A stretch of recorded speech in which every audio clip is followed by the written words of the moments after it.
오늘 말씀은 누가복음 10장 38절부터 42절까지입니다. 누가복음 10장 38절부터 42절까지 제가 봉독합니다. 그들이 길 갈 때에 예수께서 한 마을에 들어가심에 마르다라 이름하는 한 여자가 자기 집으로 영접하더라. 그에게 마리아라 하는 동생이 있어 주의 발치에 앉아 그의 말씀을 듣더니 마르다는 준비하는 일이 많아 마음이 분주한지라 예수께 나아가 이르되 주여 내 동생이 나 혼자 일하게 두는 것을 생각하지 아니하시나이까 그를 명하사 나를 도와주라 하소서. 주께서 대답하여 이르시되 마르다야 마르다야 내가 많은 일로 염려하고 근심하나 몇 가지만 하든지 혹은 한 가지만이라도 족하니라. 마리아는 이 좋은 편을 택하였으니 빼앗기지 아니하리라 하시니라. 아멘. 몇 년 전에 제가 어떤 목사님께 직접 들은 얘기인지 하여간 뭐 설교 시간에 들었던 것 같아요. 예배를 참석을 했는지 아니면 방송을 통해서 봤는지 유튜브를 통해서 봤는지 모르겠습니다만은 그 목사님께서 재미있는 얘기를 하시더라고요. 목회자들이 좋아하지 않는 성경 말씀들이 있다는 거예요. 그러면서 이 얘기를 하시더라고요. 오늘 본문 이야기. 이 본문 말씀은 어떤 목회자도 좋아하지 않는다. 물론 농담입니다. 농담인데 약간의 진심도 섞여 있다고 저는 생각을 합니다. 그럴 수밖에 없는 것이 뭐 오늘 본문 이야기를 보게 되면 마르다는 부엌에서 동분서주하고 있습니다. 식사 준비를 하는 거죠. 반면에 동생 마리아는 예수님 발치에 앉아서 예수님의 말씀을 듣고 있습니다. 여러분은 누구 편입니까? 자, 목회자는 누구 편일까요? 마르다 편일까요? 마리아 편일까요? 좀 더 직설적으로 얘기를 해볼까요?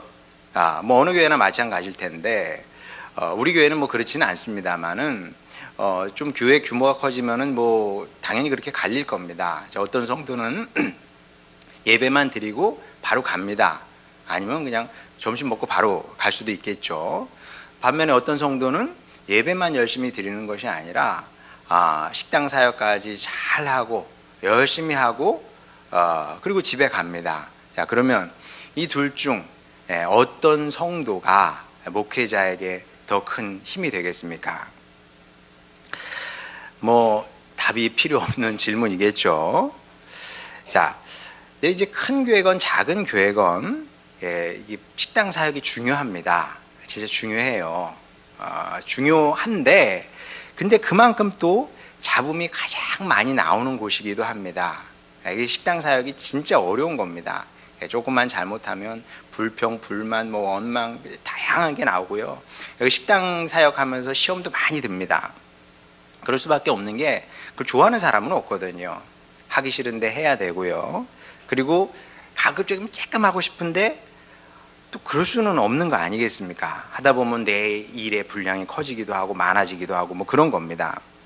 그래서 어느 교회건 이 부엌의 분위기가 은혜롭기는 쉽지 않습니다. 만약에 부엌의 분위기가 은혜롭다면 누군가 알게 모르게 거기서 희생과 헌신을 했기 때문에 그런 겁니다. 자, 그래서 어느 교회를 가봐도 이 목사님을 만나봐도 이 식당 사역 관리가 참 어렵다는 얘기를 합니다. 은혜롭기가 쉽지 않아요. 거기가 평안하기가 쉽지 않은 겁니다. 그래서 이제 식당이 은혜롭다. 그러면 이제 그런 교회는 자동적으로 이제 교회 자체가 은혜로운 교회예요.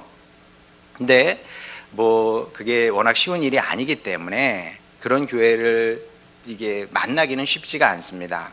저도 그런 교회는 딱 한 번 봤습니다. 제 친구가 담임하는 교회인데 뭐 꽤 된 얘기입니다. 제 친구 교회에 갈 일이 있었습니다. 그래서 이제 방문해서 뭐 친구 소개 따라 여기 예배당이고 여긴 뭐 어디고 이제 그 구경을 할 거 아닙니까? 그래서 식당에 들어갔어요. 식당에 들어가면 늘 그게 궁금하거든요. 이 교회는 주일 예배 끝나고 어떻게 식사를 하고 또 누가 어떻게 관리를 하는지 궁금해서 물어봤습니다. 어떻게 하냐? 그랬더니 한 집사님이 도맡아 하신대요. 예, 도맡아서 혼자 다 하신답니다. 그 얘기를 들으니까 이게 뭐 그렇게 바람직한 일은 아니지 않습니까? 한 분이 식당 사역을 다 도맡아 한다니까. 뭐 재료 사는 것부터 시작해서 요리하고 이게 다 혼자 다 하신대요. 물론 이제 뭐 그 큰 교회는 아니에요. 작은 교회니까 가능하긴 할 텐데, 아무리 작은 교회라도 그게 좀 일이 좀 나뉘어져야 이게 좋고, 만에 하나 그 집사님 시험에 들면 어떻게 할 거예요? 그러면 예. 훈련이 전혀 안 돼 있는데 그럼 그 다음엔 어떻게 할 겁니까? 그래서 제가 이제 뭐 친구니까 뭐 물어봤습니다. 야, 그래도 한 분이 다 도맡아서 하시는 건 좀 그렇지 않을까? 그러다가 문제 생기면 어떻게 할 건데?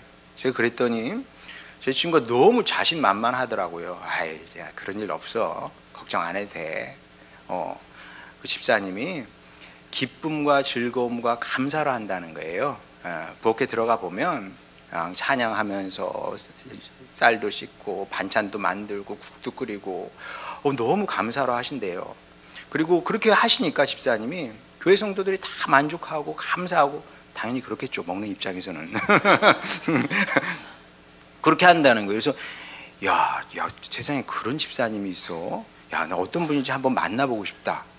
진짜 만나보고 싶더라고요. 존경스러워서. 그랬더니 제 친구가 깨는 답을 했습니다. 왜? 너도 알지? 우리 엄마. 예, 그럼 그렇지. 예, 담임 목사 어머니가 아니면 식당 사역을 기쁨과 즐거움으로 할 리가 없어요. 예, 어떻게 그걸 도맡아서 다 하겠습니까? 자, 그만큼 식당 사역이라는 것은 큰 희생과 헌신이 이게 돼야 이게 할 수 있는 일인 겁니다. 자, 그래서 이 본문 이야기를 이해하는 것은 쉬운 일이 아니에요. 그래서 우리가 다 알거든요. 그 다 알잖아요. 제가 간혹 얘기하는 것처럼 저희 어머니께서 숟가락 하나 젓가락 하나 더 얹는 것이 이게 쉬운 일이 아닌 건데, 예. 근데 이게 본문 말씀은 그런 얘기가 아니거든요. 한번 보겠습니다. 예, 먼저 38절 보겠습니다. 그들이, 예수님이 일행이죠, 길 갈 때에 예수께서 한 마을에 들어가심에 마르다라 이름하는 한 여자가 자기 집으로 영접하더라. 자, 보다시피 갑작스러운 방문이었습니다. 뭐 예수님께서 뭐 예고하고 약속을 잡고 들어가신 게 아니잖아요. 그리고 전에는 다 그랬습니다. 어떤 문화권이나 저 어렸을 때, 지금도 생각을 해보면 갑자기 손님은 들이닥치는 겁니다. 그럴 수밖에 없었고 전화가 없었으니까. 네. 그러니까 버선발로 맞으러 나간다, 이게 그럴 수밖에 없었던 거예요. 네. 지금도 기억이 나요. 누가 갑자기 오는 겁니다. 그러면 뭐 할머니든 저희 어머니든 아이고 뭐 오셨냐고 막 이렇게 되는 거예요. 자, 예수님도 갑자기 들이닥친 겁니다. 자, 근데 이게 지금 예수님 혼자가 아니거든요. 몇 명이 마르다의 집에 들어간지는 뭐 알 길은 없으나 최소 예수님, 그 다음에 예수님의 12제자, 최소 13명인 겁니다. 그러면 아무것도 준비가 안 된 상태에서 13명이 먹을 음식을 준비를 해야 되는 겁니다. 여러분, 이게 쉬운 일입니까? 어려운 일입니까? 당연히 어려운 일이죠. 예, 쉽지 않은 일입니다. 그러면 마르다 입장에서는 몸이 닳게 돼 있어요. 몸이 닳아. 제 시간에 잘 차려내고 싶은 마음이 있을 거 아니겠습니까? 예수님 오셨는데 그냥 우리식으로 말하면 그냥 밥에 그냥 국 하나 끓여가지고 내드릴 수는 없거든요. 그러니까 잘 해드려야 되는데 재료도 부족하고 시간도 촉박한 겁니다. 마음이 닳겠죠. 자, 근데 이때 사건이 터집니다. 39절, 40절 보겠습니다. 그에게 마리아라 하는 동생이 있어 주의 발치에 앉아 그의 말씀을 듣더니 마르다는 준비하는 일이 많아 마음이 분주한지라 예수께 나아가 이르되 주여, 내 동생이 나 혼자 일하게 두는 것을 생각하지 아니하시나이까. 그를 명하사 나를 도와주라 하소서. 여러분, 마르다의 마음이 이해되시죠? 예, 이게 이해가 안 되면 안 되지. 예, 다 이해가 됩니다. 자, 그럼 이런 마르다 입장에서 보게 되면 동생이 아유 진짜 꼴불견이야 진짜. 예, 우리 식으로 말하면 나쁜 기집애야 얘. 나쁜 기집애지. 예, 그렇지 않겠습니까? 지금 언니는 발에 땀이 나도록 동분서주하고 있는 거거든요. 근데 얘는 지금 가만히 자기 하고 싶은 일만 하고 있는 거거든요. 자, 이런 경우 머리통이라도 한 대 쥐어받고 싶은 거예요. 사람 마음이 그런 겁니다. 어떻게 그렇게 이기적일 수 있어? 그래, 이기적일 수 있지. 사람은 다 이기적인 거니까 솔직히. 이기적이지 않은 사람이 어디 있겠어요. 다 이기적. 내 이해해. 그럼 눈치라도 있어야 될 거 아니야. 응? 내가 안 보여 지금? 분위기 파악 안 돼? 에? 그럼 뭐라도 해야 될 건데 예수님 발치에 앉아서 예수님 말씀 듣고 있네. 그게 얼마나 화가 납니까? 자, 근데 마르다가 분노했던 것은 이게 전부가 아닙니다. 또 다른 이유가 있기 때문에 그래요. 마리아의 또 다른 결정적인 잘못이 있는데, 여기 39절에 보게 되면 마리아라는 동생이 있어 주의 발치에 앉아 그의 말씀을 듣더니, 이런 표현이 나와요. 주의 발치에 앉았다 그래요. 이게 여러분 무슨 뜻이냐면 그 당시에는 이렇게 의자에 앉는 문화가 아니었고요. 요 바닥에 이렇게 기대서 이렇게 이런 벽 같은데 기대서 발을 쭉 펴고 이렇게 앉는 문화였거든요. 그러니까 그 발치 앞에서 지금 예수님의 말씀을 듣고 있는 겁니다. 자, 근데 이게 무슨 표현이냐 하면 사도행전 22장 3절 보도록 하겠습니다. 나는 유대인으로, 사도 바울 얘기예요. 길리기아 다소에서 났고 이 성에서 자라 가말리아의 문화에서 우리 조상들의 율법의 엄격한 교훈을 받았고, 더 읽을 필요가 없습니다. 핵심은 문화에서라는 표현이에요. 자, 우리말 성경에는 이제 문화라고 번역을 했는데 그리스어 성경을 읽어보면 뭐라고 나와 있냐면 발치에서 이렇게 써 있습니다. 발치에서. 그러니까 같은 표현이에요. 마리아가 예수님 발치에서 말씀을 듣는 것처럼 사도 바울도 가말리아의 발치에서 율법의 엄한 교훈을 받은 겁니다. 자, 이게 무슨 뜻이에요? 그러면 누군가의 발치에 앉아 있다는 것은 그 사람의 제자가 된다는 뜻이거든요. 문화에서 그러잖아요. 가말리아의 제자로 살았던 겁니다. 그러니까 지금 마리아가 예수님의 제자 행세를 하고 있는 겁니다. 예. 그러니까 이제 마르다가 볼 때 이건 언니로서 짜증나는 상황인 거예요. 화도 나고 짜증도 나는 상황입니다. 왜냐하면 얘가 주제 파악을 못해. 지금 주제 파악을 못하는 거예요. 여러분, 그 당시에는 문화가, 지금이야 남녀 구분 없이 다 교육을 받습니다만은 여성은 그 당시에 제자가 될 수 없었어요. 일단 여성 선생님이라는 건 없었고요. 여자 선생님은 없었어요. 예. 당연하죠. 여러분, 100년 전에 우리나라에서 여성이 정식으로 교육을 받을 수 있었습니까? 없었거든요. 2000년 전 얘기 아닙니까? 여성 선생님이 어디 있어요? 없어. 여성 제자 없어요. 그 문화가 그것을 허용하지 않았던 겁니다. 그러니까 이제 마리아가 예수님의 발치에 앉아 있다는 것은 되게 우스꽝스러운 모습이었던 거죠. 그럼 다 남자인데 여자 혼자 거기 가가지고 이러고 있는 거예요. 그러니까 이걸 뭐 어떻게 표현할까? 예. 그러니까 이제 뭐 예를 들어서 교수님들 학회 모임이 있는데 노숙인이 박스 하나 옆에 들고 까만 봉지 하나 들고 거기 가가지고 이제 앉아 있는 거죠. 뭐 교수님들 이제 교양이 있는 분들이니까 막 내쫓지는 않을 수도 있어요. 근데 다들 그 사람 보면서 무슨 생각을 하겠습니까? 저 사람이 지금 여기 왜 앉아 있어? 되게 이상한 거예요, 이게. 그러니까 마리아의 행동이 딱 이런 것이었습니다. 얘가 지금 주제 파악도 못하고 분위기 파악도 못하고 지금 저러고 있는 거죠. 그러니까 보다 못해서 보다 못해서 마르다가 예수님께 도움을 요청한 거죠. 예수님, 제가 지금 분위기 파악 못하고 있으니까 혼내서 부엌으로 보내주세요. 이렇게 요청을 한 겁니다. 자, 그러면 굉장히 상황적으로 보나 뭐 문화적으로 보나 이해가 되잖아요. 그럼 예수님께서 그렇게 대응을 하셨어야 되는데 여기에 대해서 예수님께서 어떻게 반응을 하셨는지 41절 42절 보겠습니다. 주께서 대답하여 이르시되 마르다야 마르다야 내가 많은 일로 염려하고 근심하나 몇 가지만 하든지 혹은 한 가지만이라도 족하니라. 마리아는 이 좋은 편을 택하였으니 빼앗기지 아니하리라 하시니라. 되게 이상하죠? 우리 예수님은 좀 독특해. 이게 어떻게 답이 될 수가 있겠습니까? 답이 안 되잖아요. 왜냐하면 우리 상식으로 판단을 해도 마르다가 칭찬을 받아야 돼요. 예수님이 일행을 모신 것도 마르다고, 지금 손님이 왔는데 가만히 있습니까? 네, 뭘 먹어야 되잖아요. 열심히 준비한 것도 마르다인데, 그 칭찬은 마르다가 원래 받아야 되는데 오히려 지금 분위기가 꾸중을 받고 있는 거예요. 예수님께서 마르다를 뭐 꾸중까지는 아니지만 느낌상 좋은 얘기는 아니잖아요. 칭찬은 아니야.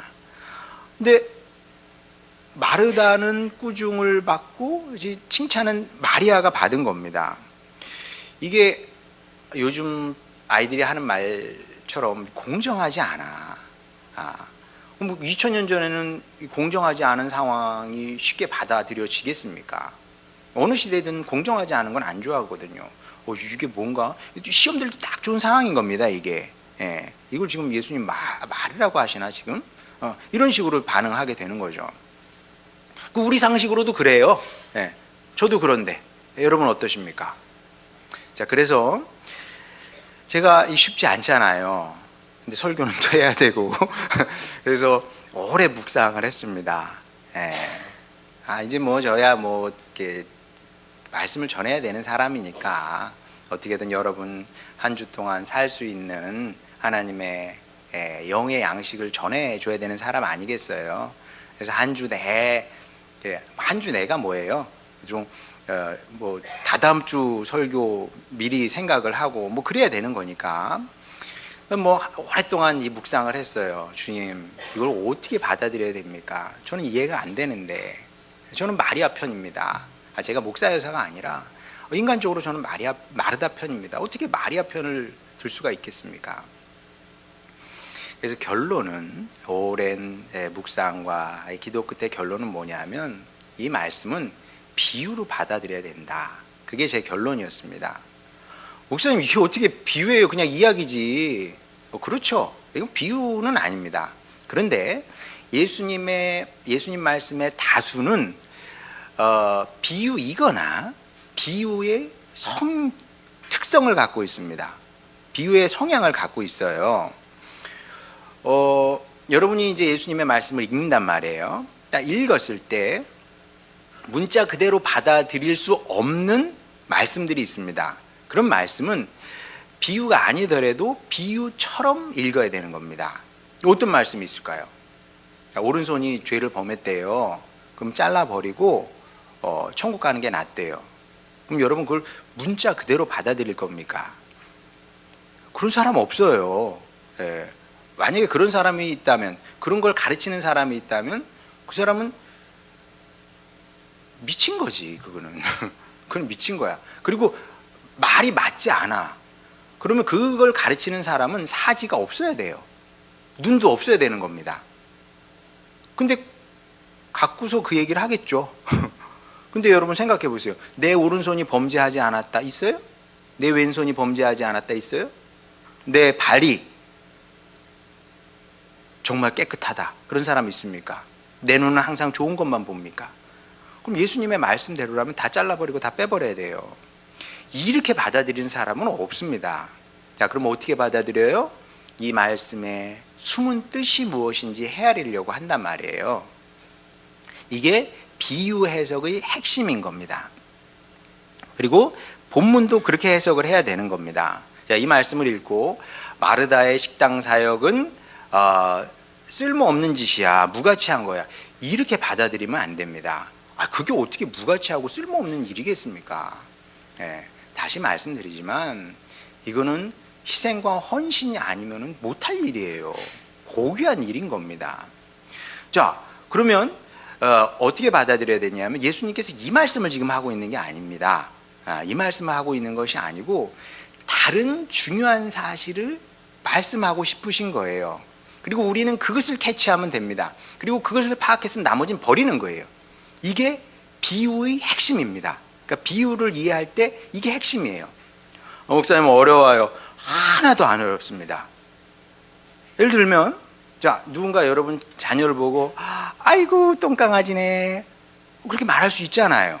똥강아지네. 그럼 여러분 그 말 듣고 화를 냅니까? 뭐? 자식이 지금 우리 애가 개야? 그렇게 반응하지 않아요. 그 뜻이 아니거든요. 그러면 똥강아지라는 말이 무슨 뜻입니까? 귀엽다는 얘기잖아요. 그럼 귀엽다고 이해를 하고 나면 그 말은 버리는 거예요. 그 말을 곱씹지 않아요. 똥강아지의 똥은 무슨 뜻일까? 똥 냄새도 생각하고 그 똥 모양도 생각하고, 강아지는 개잖아. 그 똥강아지가 합쳐지면 그럼 무슨 의미일까? 이렇게 복잡하게 생각하지 않아요. 똥강아지네 그러면은 예쁘다는 뜻, 예쁘다는 뜻만 받고 나머지는 버리잖아요. 자, 이게 비유를 다루는 방식인 겁니다.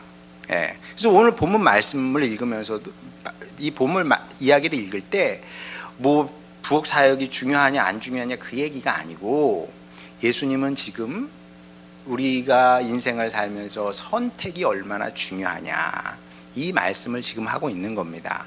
선택에 대한 말씀, 좋은 편을 택하라, 이 말씀을 지금 하고 싶은 거죠. 자, 실제로 선택이라는 것은 우리 인생에서 정말 중요한 사안이죠. 왜냐하면 제가 전에도 말씀드린 것처럼 우리 인생은 선택의 총합입니다. 우리가 이제 무수한 선택을 하며 살잖아요. 그 선택의 모임이 우리의 인생을 만드는 겁니다.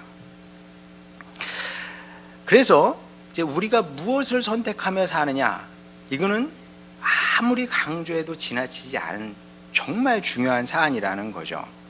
우리가 날마다 작은 선택을 해요. 그러니까 우리는 자꾸 큰 선택만 생각을 합니다. 큰 선택 중요하지. 내가 어느 대학을 갈 것인지, 내가 어떤 직장을 선택을 할 것인지, 내가 어떤 사람과 결혼할 것인지, 내가 이사를 가야 될지 말아야 될지, 큰 선택이잖아요. 중요한 선택이잖아요. 근데 여러분, 그거 그렇게 중요하지 않습니다. 진짜 그렇게 중요한 게 아니에요. 진짜 중요한 선택은 뭔지 아세요? 매일매일 내가 하는 작은 선택들입니다. 그 선택들이 쌓이고 모여서 내 인생을 만든다니까요.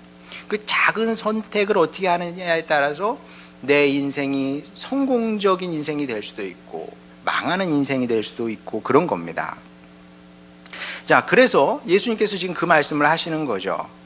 우리가 어떻게 살아야 된다? 날마다 더 좋은 선택을 해야 되고, 할 수 있으면 최선의 선택을 하며 살아야 된다는 겁니다.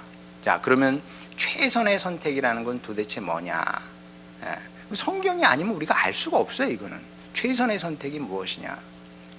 제가 이번에 이제 쿠팡 사태를 이렇게 보면서 이게 좀 한편으로는 좀 마음이 좀 씁쓸하더라고요.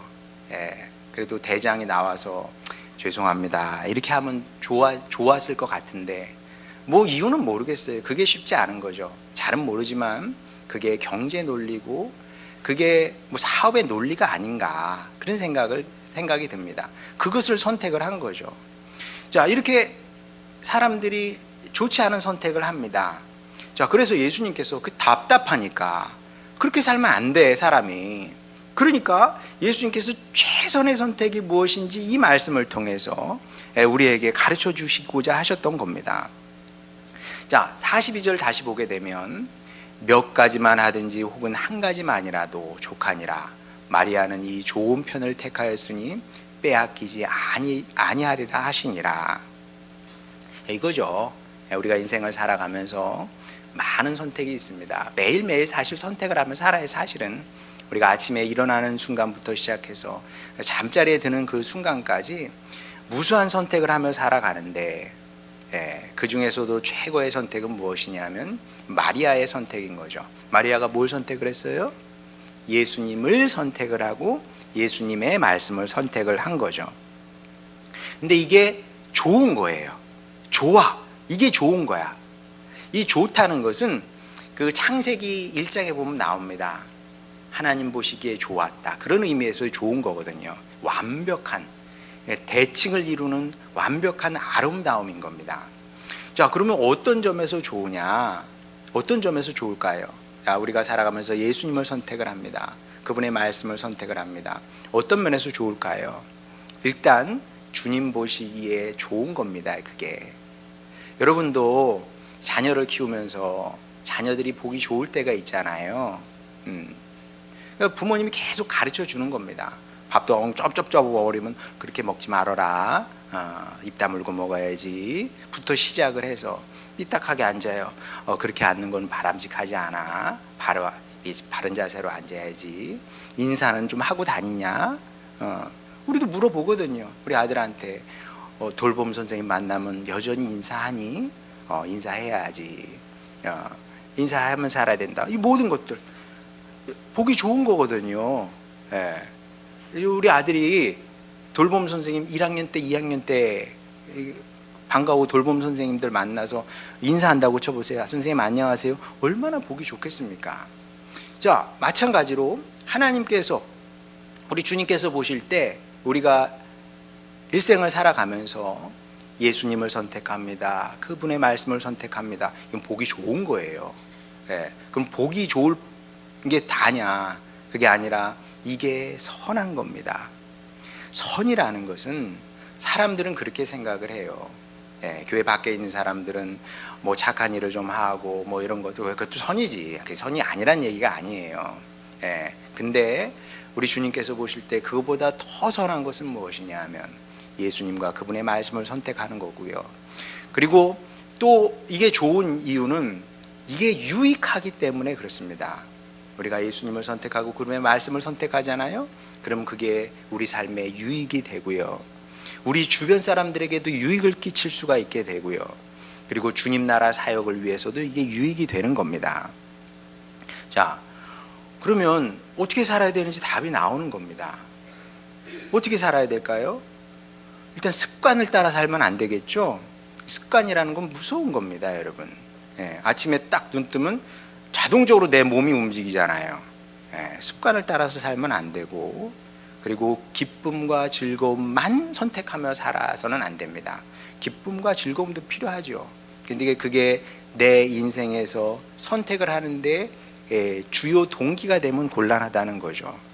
또 날마다 내 발등에 불이 떨어져. 그래야 안 그래요? 그럼 불 끄면서 하는 거예요. 불 끄면서. 이래서는 좋은 선택이 불가능해요. 이거 가능하지 않은 겁니다. 그럼 어떻게 될까요? 이거는 내가 결단을 해야 되는 거예요. 결심을 하고 의도적으로, 의지적으로 예수님과 그분의 말씀을 선택하여 살려고 부지런히 노력을 해야 되는 겁니다. 오늘 황은성 집사님 얘기처럼 그렇지 않으면 어떻게 돼요? 쳇바퀴 돌듯이 다람쥐의 인생을 살게 되는 거죠. 속으로 생각하시기 바랍니다. 나는 진정 다람쥐인가? 그렇게 살 수는 없단 말이에요. 자, 그래서 우리가 마리아처럼 이런 선택을 날마다 하며 살아야 되는 거죠. 자, 그러면 어떤 일이 일어날까요? 어떤 일이 일어날까요? 저는 이 말씀이 정말 좋습니다. 이 좋은 편을 택하였으니 빼앗기지 아니하리라. 빼앗기지 않는데요. 여러분 얼마나 좋습니까? 교회 밖에 있는 사람들은요, 뭔가 쟁취를 하고 싶어 해요. 뭔가 얻으려고 그래. 이것도 잡고 저것도 잡고 그걸 선택하며 사는 겁니다. 근데 결론은 뭔지 아세요? 다 빼앗긴다는 거예요. 다 빼앗기게 될 겁니다. 그러나 우리 그리스도 안에서 예수님을 선택하고 그분의 말씀을 날마다 선택하며 살게 되면 아무것도 빼앗기지 않게 된다는 거죠. 그래서 우리 성도의 인생을 한마디로 정의를 하게 되면 아무것도 빼앗기지 않는 영원한 풍요의 인생을 살게 되는 겁니다. 우리는 주님 안에서 모든 것을 갖고 누리게 되는 영원한 풍요를 누리게 될 겁니다. 이 사실을 기억하시고 오늘 결단하시기 바랍니다. 이제 교회를 나가는 그 순간부터 의도적으로 의지적으로 부단히 노력해서 최고의 것을 선택하며 사시기를 바랍니다. 그래서 마리아처럼 칭찬받고 최고의 것을 누리며 살아가는, 영원히 누리는 여러분 모두가 되시기를 주님의 이름으로 축원합니다. 우리 찬양 부르고 기도하도록 하겠습니다.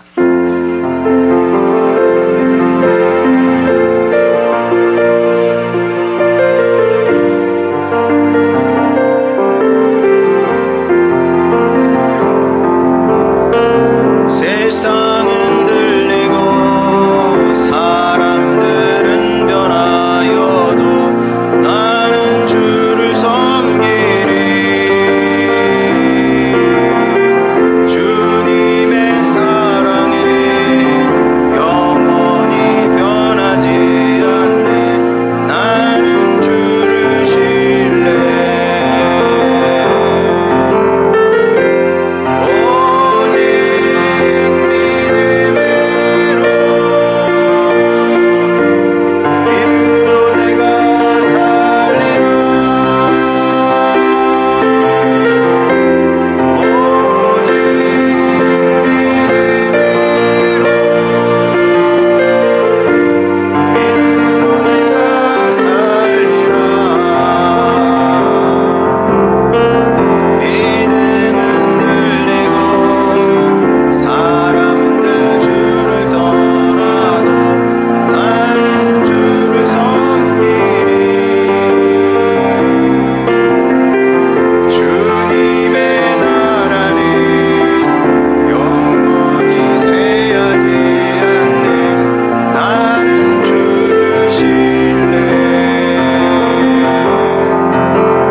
결단하며 주님 앞에 나아갔으면 좋겠습니다.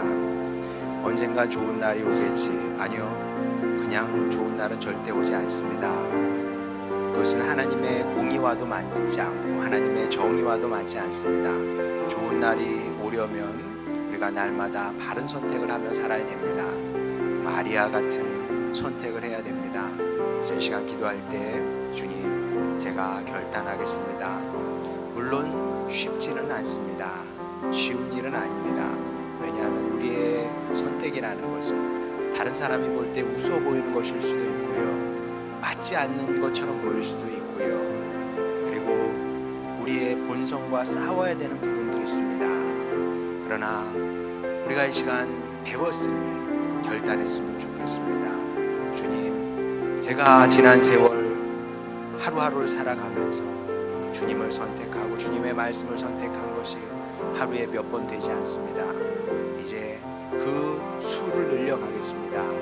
그 수를 늘려감으로 말미암아 이 훈련 제가 잘 해냄으로 말미암아 잃어버리는 마이너스 인생이 아니라, 빼앗기는 마이너스 인생이 아니라 주님, 빼앗기지 않는 플러스의 인생을 살겠습니다. 그렇게 하나님 보시기에 좋은 인생을 또 하나님 축복하실 만한 인생을 만들어 가겠습니다. 이런 기도 제목으로 주님께 나가도록 합시다. 기도하시겠습니다. 우리를 사랑하신 아버지 하나님, 주여 우리에게 기회의 인생을 주시니 감사드립니다. 우리가 산다는 것은 기회를 갖고 있다는 건데 주님, 우리가 이 기회를 잘 활용하기를 원합니다. 아버지 하나님, 주여 마리아와 같게 하여 주시옵소서. 주님, 조금 좋은 것이 아니라 가장 좋은 것을 선택하며 살아가는 저희가 되기를 원합니다. 최선을 선택하며 살아가기를 원합니다. 아버지 하나님, 그래서 주님의 약속의 말씀처럼 주님, 우리가 빼앗기며 살기를 원치 않습니다. 잃으며 살기를 원치 않습니다. 그게 아니라 주여 주님께서 주시는 은혜를 누리며 살게 하여 주시옵시고, 주님께서 더 부어주시는 아버지의 축복을 누리며 살기를 원합니다. 우리만 누리며 사는 것이 아니라 나누며 살기를 원합니다. 우리 하늘소망교회 식구들 그렇게 복의 사람이 되게 하여 주시옵소서. 주님, 그렇게 주님 안에서 복된 인생을 만들어가게 하여 주시옵시고, 복된 인생이 되어서 주여 주님께서 쓰실 수밖에 없는 천국의 사역자들이 되기를 원합니다. 한 영혼도 여기서 낙오하지 않게 하여 주시옵시고, 아버지 끝까지 이 길을 걸어감으로 말미암아 주여 영원한 축복을 누리기를 원합니다. 그 영광의 자리에서는, 은혜의 자리에서는, 감격의 자리에서는 우리 식구들 다 되게 하여 주시옵소서. 감사드립니다. 우리의 기도를 들으심을 감사드립니다. 주님의 뜻이 우리 가운데 이루어지기를 원합니다. 예수님의 이름으로 기도드렸습니다. 아멘.